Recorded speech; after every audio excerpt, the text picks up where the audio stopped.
مجھے گمسم سا رہنا ہے، مجھے گمنام ہونا ہے۔ اب یہ دیکھیں، بے چین ہونا تو شاعر تو ہوتا ہی بے چین روح ہے، وہ ایک ہر وقت تڑپنے والی اور ہر وقت ایک اضطراب کی کیفیت میں رہنے والی ہستی کا نام ہے۔ لیکن ناکام ہونا ہے، یہ بڑی چیز ہے کہ ناکامی میں بعض اوقات جو ہم کہتے ہیں نا اپنی ذات کو، اپنی انا کو فنا کرنا، یہ ناکامی ان معنوں میں ہے کہ محبوب کے سامنے میں نے جیتنا نہیں، ہارنا ہے۔ اور پروین شاکر کا بھی اس طرح کا ایک شعر ہے، آپ جانتے ہیں کہ جب آپ کا اپنے چاہنے والوں سے پالا پڑتا ہے تو آپ جیت کو مد نظر نہیں رکھتے بلکہ ہارنے کو زیادہ بہتر سمجھتے ہیں۔ تو پھر مجھے گمسم سا رہنا ہے، مجھے گمنام ہونا ہے۔ اب گمسم کیسے رہ سکتا ہے بندہ کہ جب آپ کے خیال میں کوئی ایسی تصویر ہوتی ہے، کوئی ایسی شخصیت ہوتی ہے جو آپ کو پوری دنیا سے جدا کر دیتی ہے، اور اس تصویر تک، اس شخصیت تک آپ کو محدود کر دیتی ہے، پوری دنیا ایک طرف، اور پھر آپ اس کے دھیان میں رہتے ہیں اور دنیا کے لیے آپ گمنام ہوتے ہیں۔ دنیا کی آپ کو فکر نہیں ہے، نہ دنیا کو آپ کی فکر ہے۔ ایک طرح سے میں یہ کہہ رہی ہوں کہ آپ گمنامی کی اس کیفیت میں چلے جاتے ہیں جہاں آپ کا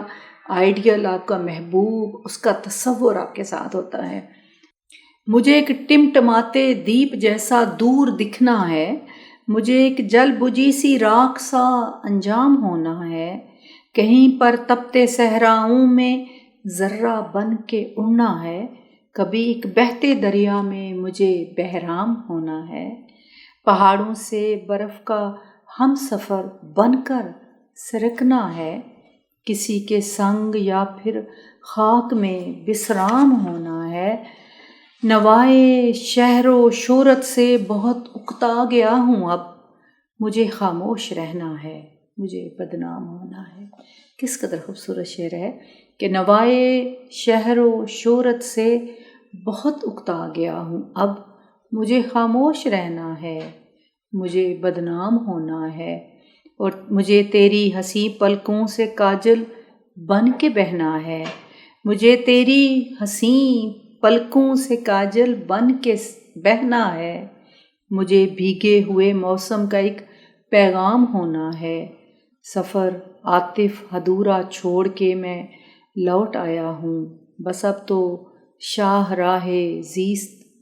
اختتام ہونا ہے۔ میں بڑی دعاگو ہوں، اس کتاب کے لیے گل فخر کریں، اور مجھے امید ہے کہ عاطف محتشم خان کی یہ کتاب جب مارکیٹ میں آئے گی، اور فکشن ہاؤس کی طرف سے یہ پبلش ہو رہی ہے جو کہ بہت ایک معروف ادارہ ہے، تو لوگوں کی توجہ اپنی طرف مبذول کرانے میں کامیاب ہوگی، اور اس میں شاعری کے بے پناہ، جو ایک نئے لکھنے والوں کے لیے بے پناہ امکانات نظر آتے ہیں، اور مضامین کے جو ایک وسعت مجھے نظر آئی اس میں، وہ بہت ہی قابل تعریف ہے۔ میں بڑی ان کو مبارکباد پیش کرتی ہوں کہ انہوں نے اپنی رومانی جو ایک کیفیت کے ساتھ ساتھ دنیا کے جو مسائل ہیں، آج کی دنیا کے مسائل، آج کے انسان کے مسائل ہیں، ان پر بھی نظر ڈالی ہے۔ ہمارا جو منظرنامہ ہے پوری دنیا کا، اس کے حوالے سے بات کی ہے، اور جس طرح آج کا انسان دوسرے انسانوں سے جدا ہے، خود بھی تنہا ہے، اپنی ذات کے اندر تنہا ہے، وہ ساری چیزیں محتشم کی اس کتاب کے اندر مجھے نظر آئیں۔ میں نے اس پر کچھ لکھا بھی تھا، لیکن میں سمجھتی ہوں کہ وہ جب لوگ کتاب پڑھیں تو ان پر چھوڑا جائے کہ جو معاشی ناانصافی ہے، جو ہمارے ہاں انسانی قدروں، پوری دنیا میں ہم اپنے سماج کی بات نہیں کرتے، کیونکہ اب تو پوری دنیا ایک گلوبل ولیج بن چکی ہے، اور کئی چیزیں پہلے ہم سمجھتے تھے کہ شاید ہمیں میں یہ کمی ہے، وہ پوری دنیا کے لوگ تقریباً ایک جیسے ہیں، تو وہ چیزیں انہوں نے ساری کی ہیں۔ اور پھر وہ سب سے بڑی بات مجھے آخر میں جو کہنا چاہ رہی ہوں وہ یہ کہ مایوس نہیں ہوتے عاطف۔ وہ کہتے ہیں کیوں نہ احساس کی ایک شمع جلائی جائے، آگ پانی میں ذرا پھر سے لگائی جائے، اور ان کو اپنی وفاؤں کے چھن جانے سے جو ایک رنج و الم کا سماں ہوتا ہے، تو پھر اس رنج و عالم سے نکلنے کے لیے وہ زندگی کرنے کے بہانے بھی تلاش کرتی ہیں، اور یہ بڑا پازیٹیو ایک سوچ کا اظہار ہے، پازیٹیو اپروچ ہے۔ ورنہ انسان کو زندگی میں اتنے دکھوں کا سامنا ہوتا ہے، بعض اوقات وہ دکھ اس کی ذات سے منسلک نہیں ہوتے، کائنات کے دکھ ہوتے ہیں، لیکن شاعر کائنات کے دکھوں کو بھی اپنا دکھ بناتا ہے کیونکہ اس کا دل کائنات کے ساتھ جڑا ہوتا ہے۔ تو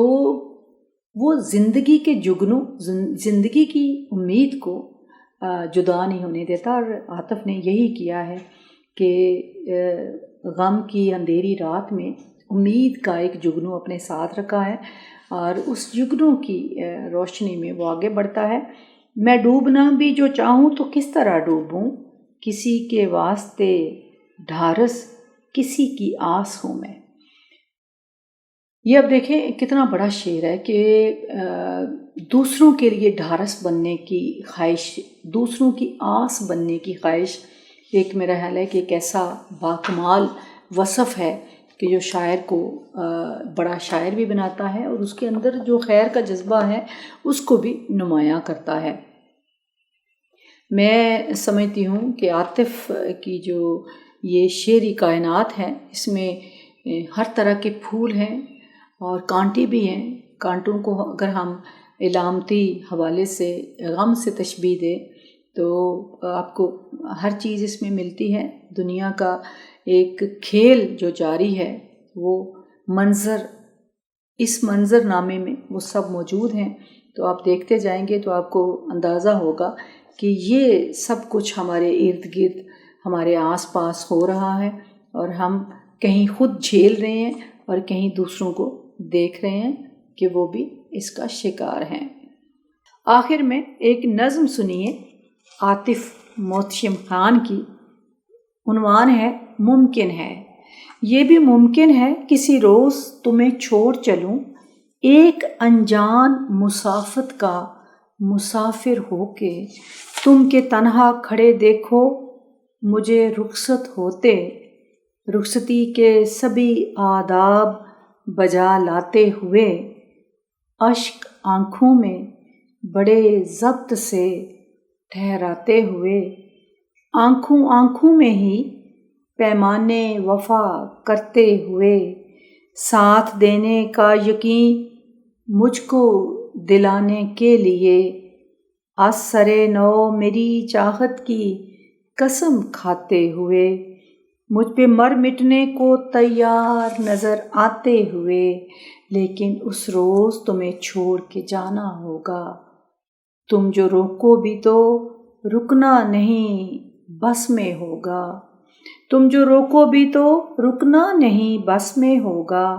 تم کھڑے دیکھو گے تنہا مجھے رخصت ہوتے،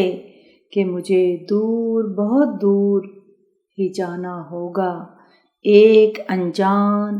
مسافت کا مسافر۔